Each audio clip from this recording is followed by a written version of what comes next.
I have brand new Star Trek fan fiction for you. You ready to roll? Here we go. Captain's log, stardate 2123.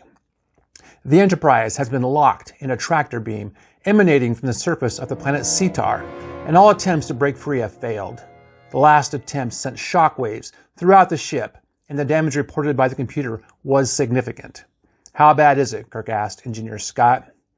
We have a hull breach between the stern and saucer section and multiple reports of systems down, Captain, Scott replied. We are using a force field to keep our atmosphere from escaping into space, but we have no way of making repairs out here, Scott replied. Spock, did we make any headway with our last attempt to escape? Not enough to make it a significant difference. We are still being held by the tractor beam, Spock replied.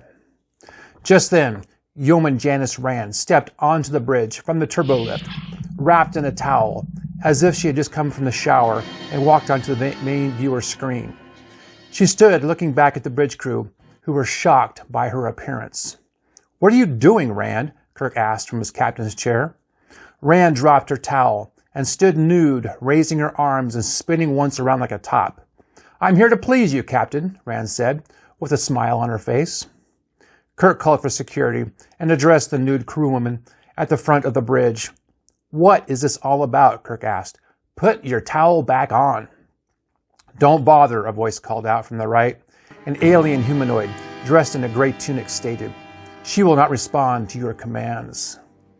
Kirk focused on the alien and said, Who are you, and how did you get aboard my ship? My name is Tolok, and I'm from the planet below, was the response. What have you done to Yeoman Rand? Kirk asked. Why is she naked? Our research has determined you would find her appealing this way. Are we mistaken? The alien asked. You are mistaken, Kirk replied. How are you able to manipulate her like this? It's not difficult, the alien replied. Out of respect to your position, we decided not to manipulate you. I appreciate that, Kirk said. Now can you do something with my yeoman before you embarrass her any further? The alien waved his hand like a magic wand, and Rand picked up her towel and left the bridge the way she came in. Are you responsible for the tractor beam holding us in place? Of course, the alien replied. We want to communicate with you before you leave. Well, here I am. Can you release us before you cause any more damage? Kirk asked. In a moment, the alien replied, after our conversation is complete. Fine. What do you want from us? Kirk asked. You entered our system without permission, and we want to know why, and what you took from us while you were here. Permission? Kirk asked. Our records showed there was no advanced life on this planet. Who were we supposed to get permission from? Your records were obviously incomplete, the alien replied. According to our records, you transferred material from the planet to your ship. Is that correct? Yes, we collected crystals, hydrocarbons, and other miscellaneous materials. We require you send them back, the alien replied. I apologize to you now if we overstepped our bounds, but I assure you we had no idea the planet was inhabited, Kirk said.